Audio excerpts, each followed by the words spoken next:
ये किस किस्म के कंट्री चला रहे हैं, क्या कर रहे हैं। और इस वक्त मतलब जिस यहाँ पे लोगों को होना चाहिए था लोगों की मदद करने के लिए, वो आपके फील्ड मार्शल साहब भी इस वक्त चाइना चले गए। भाई आपका क्या काम है वहां पर? इंडिया चाइना ये एक बड़ा ब्लॉक बन सकता है, क्या इसमें कोई पाकिस्तान के लिए खतरा है?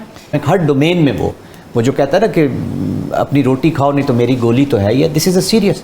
वो आपसे रोटी भी छीनेगा, पानी भी छीनने की कोशिश कर रहा है, आपको गोली भी मारेगा। तो जब ये हालात हों तो पहले आप अपने आप को प्रोटेक्ट करते हैं। और वो तस्वीरों में आप देख भी रहे हैं बेचारे शर्मा के पीछे पीछे खड़े हैं, कॉन्फिडेंस ही फारग हुआ है शहबाज शरीफ साहब का। ये तो अर्दली लगे हुए हैं, इनको रहे दो पीछे। प्यूटन से इनको मिलना था तो चंद कदम जाके वो पीछे से आवाज देकर जाकर मिले हैं जनाब प्यूटन को। वो बड़े चैलेंजेस है। इक्तसादियात रातों रात न बनती है न बिगड़ती है। I am humble student of economics, इसलिए उनका रोना रो। न सिर्फ अभी मिलिट्री खतरात है, सिक्योरिटी, फूड सिक्योरिटी के हमें सीरियस खतरात लाहक हो गए हैं। हमें नेचुरल ये जो क्लाइमेट्स का जो वेदर चेंज का भी आ रहा है और उसके साथ ऐड कर देता है भारत, और वो हर दफ़ा करेगा। इस तरह मुल्क कमज़ोर होता है, मुल्क कमज़ोर होने के साथ सारी कौम कमज़ोर होती है, अवाम कमज़ोर होते हैं। लेकिन यहाँ पे बार बार यही बताया जा रहा है कि जी भारत की वजह से ये फ्लड आ गया, भारत की वजह से तबाही हो गई है। तो बात यह है कि इंडिया का इसके ऊपर पूरा हक है, ये अंडर द ट्रीटी उनका हक है। उन्होंने अपनी फ्लडिंग रोकने के लिए पानी खोल दिया, वो उनका हक है, it's not a big deal. और साथ आपको बता दिया कि जी हम नहीं रोक सकते, वो आ रहा है पानी, आप देख लें। हेलो दोस्तों, स्वागत है आप सभी का एपी ज्ञान चैनल पे। तो फ्रेंड्स, आइए देखते हैं पाकिस्तानी मीडिया की लेटेस्ट वीडियो। तो दोस्तों, खास तौर से पिछले कुछ समय से ऑपरेशन सिंदूर के बाद से अगर पाकिस्तानी मीडिया के वीडियो को देखें तो ये लगता है कि पाकिस्तान के अंदर भारत का खौफ इतना समा चुका है कि पाकिस्तानी दिन रात यही कहते रहते हैं कि भारत पाकिस्तान पे अटैक करने वाला है, भारत हमें भूखे प्यासे मारने के चक्कर में लगा हुआ है। और जब इतना से ही पाकिस्तानियों का पेट नहीं भरता तो उसके बाद अगर पाकिस्तान में कोई प्रॉब्लम आए तो उसका कारण पाकिस्तानी फ़ौरन ही भारत को बताने लगते हैं। और इनफैक्ट अभी जो एससीओ के अंदर मोदी जी, पुतिन और शी जिनपिंग ने एक साथ डायस शेयर किया, जिसके बाद पाकिस्तानियों को यह डर लगने लगा है कि कहीं भारत पाकिस्तान से उसका दोस्त चीन को न छीन ले। यानी कुल मिलाकर के जो पाकिस्तानी मीडिया है इन दिनों अच्छा खासा भारत के खौफ में जी रही है, जबकि हकीकत देखें तो पाकिस्तान को भारत से रत्ती भर का भी खतरा नहीं है, बशर्ते पाकिस्तान अपनी राह पे सही चले। तो दोस्तों, आइए देखते हैं इस लेटेस्ट वीडियो को। साथ ही आपसे रिक्वेस्ट है कि प्लीज़ चैनल को सब्सक्राइब करके हमें सहयोग दें। Thank you.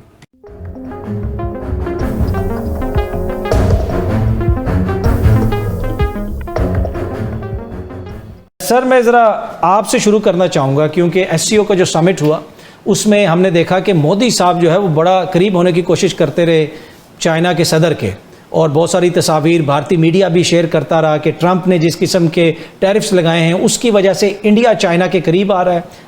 Russia India China ये एक बड़ा ब्लॉक बन सकता है, क्या इसमें कोई पाकिस्तान के लिए ख़तरा है? जी बिस्मिल्लाहिर्रहमानिर्रहीम। देखिए अतर साहब, टेक्टिकल रीसेट है इंडिया का from the white house. Oval office की जो एप्लीकेशन उनके ऊपर हुई है उससे अब ये टेक्टिकल एक रीसेट की तरफ हो गए हैं। जो भी strategic community even inside India ये कह रही है कि ये एक टेक्टिकल से ज़्यादा भी इस वक्त जेस्चरिंग पोस्टरिंग। देखिए एससीओ के अंदर उनका अपना एक जो कोल्ड कंपटीशन विद चाइना है वो इस वक्त भी मौजूद है और ये मौजूद रहेगा। It can not go away. Economic terms में भी उनकी इकॉनमी का भी जो कंपटीशन है, प्लस पोलिटिकल डोमेन्स में भी।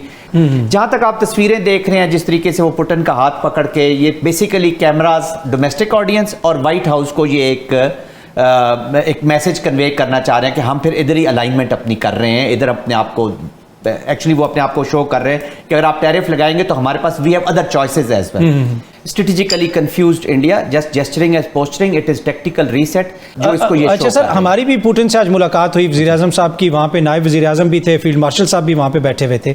इसको कितना सिग्निफिकेंट आप समझते? देखिए पुतिन रशिया जो है वो प्रेफर इस वक्त भी इंडिया को कर रहा है, ठीक है। तो लेकिन having said that Pakistan has to look all around, जहां पे भी हमारी सिग्निफिकेंस तो होगी, क्योंकि जब तक अफगानिस्तान में स्टेबिलिटी नहीं आती ये पूरा रीजन सफर कर रहा है, हम तो उसके सबसे बड़े सफर। हाँ, ये पाकिस्तान के लिए आपने कहा ना कंसर्न इसलिए होना चाहिए कि पाकिस्तान को अपनी जो स्टेट्स क्राफ्ट है और अपनी जो डिप्लोमेसी है उसको बहुत क्राफ्टली लेकर चलना है। आप ये नहीं कर सकते कि आप रिलैक्स्ड हो जाए और don't take everything for granted. और हम वो कहते हैं ना कि हमेशा एक इम्तिहान इस वक्त सीरियस है और सीरियस एप्लीकेशन हुई है। पूरी एक हेजमोनिक स्टेट इसके पीछे खड़ी हुई है, पॉलिटिकल डोमेन में, सोशल, इकोनॉमिक, हर डोमेन में वो वो जो कहता है ना कि अपनी रोटी खाओ नहीं तो मेरी गोली तो है ये, दिस इज़ अ सीरियस। वो आपसे रोटी भी छीनेगा, पानी भी छीनने की कोशिश कर रहा है, आपको गोली भी मारेगा। तो जब ये हालात हों तो पहले आप अपने आप को प्रोटेक्ट करते हैं। बिल्कुल कमेंसरेटिंग रिस्पांस नहीं है स्टेट का जी। मैं बिल्कुल बरमला ये कहना चाहूँगा कि हमें और चीज़ें करने की ज़रूरत है। लेकिन एक्सटर्नल फ्रंट पे Pakistan is doing very well. जो हालात थे आज से कुछ अर्सा पहले आप आइसोलेटेड थे, ये हालात आपकी नेशनल रिस्पांस किया है थ्रू योर मिलिट्री, उसकी नोशन ऑफ विक्ट्री से आपने ये हालात हासिल किए। दैट्स वाई अमेरिका भी आपकी जंग का फ़ायदा उठा के इंडिया को कट टू साइज कर रहा है। चाइना के पास भी वो मोदी साहब जो है वो भी घुटनों के बल चला गया चाइना के पास आपकी मेहनत की वजह से या आपके रिस्पांस की वजह से। रशिया भी, पूरी दुनिया आपके बनाए हुए एनवायरनमेंट से इस रीजन की कम से कम जो एप्लीकेशन है उस पर फ़ायदा उठा रही है। लेकिन बलूचिस्तान में मामला सीरियस है। अभी आपने जिक्र किया, अभी मैं एक टीवी प्रोग्राम से होकर आ रहा हूँ जहाँ पे शहीदों की फैमिलियाँ आई हुई थी। तो जवाब बहुत देने हैं at the end of the day, पूरी स्टेट ने देने हैं, इन शहीदों के फैमिलीज़ को देने हैं, इन शहीदों के खून को देने हैं। यंग बच्चे एवरी डे हमारे शहीद हो रहे हैं। तो जो मैचिंग रिस्पांस चाहना है, ये नेचुरल रिस्पांस चाहना है। पाकिस्तान को देखें, न सिर्फ अभी मिलिट्री खतरात है, सिक्योरिटी, फूड सिक्योरिटी के हमें सीरियस खतरात लाहक हो गए हैं। हमें नेचुरल ये जो क्लाइमेट्स का जो वेदर चेंज का भी आ रहा है और उसके साथ ऐड कर देता है भारत, और वो हर दफ़ा करेगा। देखें, आप एनिमी की विल पे डिपेंड नहीं कर सकते, आप उसकी कैपेसिटी और कैपेबिलिटी, और वो एनिमी जिसने आप तो विल भी शो कर दिया कि हम इसकी एप्लीकेशन। अच्छा, ये जो हालात आप बता रहे हैं सर, कोई इससे इनकार नहीं कर सकता, लेकिन इन हालात में मुल्क की सबसे बड़ी सियासी पार्टी को अगर हम मुल्क का दुश्मन बना दें, जिनको सबसे ज़्यादा वोट पड़ा है, तो उससे तो सिचुएशन फिर और कॉम्प्लिकेटेड हो जाती है। That's what I am saying कि देखिए, पॉलिटिक्स को हल निकालना होगा, डेमोक्रेसी को हल निकालना होगा। डेमोक्रेसी ने सोल्यूशन निकालना है, डायलॉग करना है, अपने प्रोसेसेस में जाना है, अपने इंस्टीट्यूशंस में जान डालनी है, ताकि कोई आगे चल के किसी को कोई प्रॉब्लम ना हो। कई लोग पाकिस्तान में ये कह रहे हैं और ये समझ भी रहे हैं कि वहां पर शायद हिंदुस्तान पाकिस्तान के जो प्राइम मिनिस्टर्स हैं उनकी आपस में बात होनी चाहिए थी, जबकि दूसरी तरफ जो फ्लड यहाँ पर इस वक्त आया हुआ है, जिसकी कई रीजंस हैं, जिसमें मिसमैनेजमेंट भी है, जिसमें आपके लिए क्लाइमेट चेंज भी है और भी बहुत कुछ है। लेकिन यहाँ पे बार बार यही बताया जा रहा है कि जी भारत की वजह से ये फ्लड आ गया, भारत की वजह से तबाही हो गई है। देखिए, ये बहुत ही एक इमेच्योर एक अंदाज है इस तरह की बात करने का, और ये जो इन्होंने टर्मिनोलॉजीज घड़ी हुई है ना, ये फितनतुल हिंदुस्तान और फितनतुल खवारिज और अभी जारहियत, ये बिल्कुल नॉनसेंस। ये बातें करने की जरूरत ही नहीं है आपको। एक कुदरती आफत है, इंडिया हमसे ज्यादा मुतासिर हो रहा है इसमें। वहां पे फ्लड्स आए हुए हैं और अब आप कह रहे हैं जी वो इंडिया कर रहा है सारा कुछ। यार ये एक नेचुरल डिजास्टर है। इंडिया ने तो आपको फोरवार्न किया और आपका बहुत बड़ा नुकसान होने से बच गया। तो अब आप कह रहे हैं जी कि वो इंडिया कर रहा है सारा। ये तो एक नेचुरल डिजास्टर है, दोनों तरफ आया हुआ है, उधर भी आया हुआ है, इधर भी आया हुआ है। अब आपने चीजों को मैनेज नहीं किया, आपने डैम्स नहीं बनाए, आपने रेजर्वॉयर्स नहीं बनाए और उसकी वजह से डैमेजेस हुए हैं। फिर आपने वाटरवेज के ऊपर और वाटरवेज के किनारों पे आपने कंस्ट्रक्शंस की हैं और उसकी वजह से लोगों का नुकसान हुआ, और आप सब कुछ इंडिया के ऊपर डाल रहे हैं। यानी हर चीज ही आप उनके ऊपर डाल देते हैं, या आप इंडिया पे डाल देते हैं, या अमेरिका पे डाल देते हैं, या अफगानिस्तान पे डाल देते हैं। यार ये क्या कर रहे हैं आप? कुछ जिम्मेदारी आप भी ले लें। ये प्योरली मिसमैनेजमेंट है, आपकी प्लानिंग नहीं थी, आपने सोचा नहीं था कि यार ये भी हो सकता है।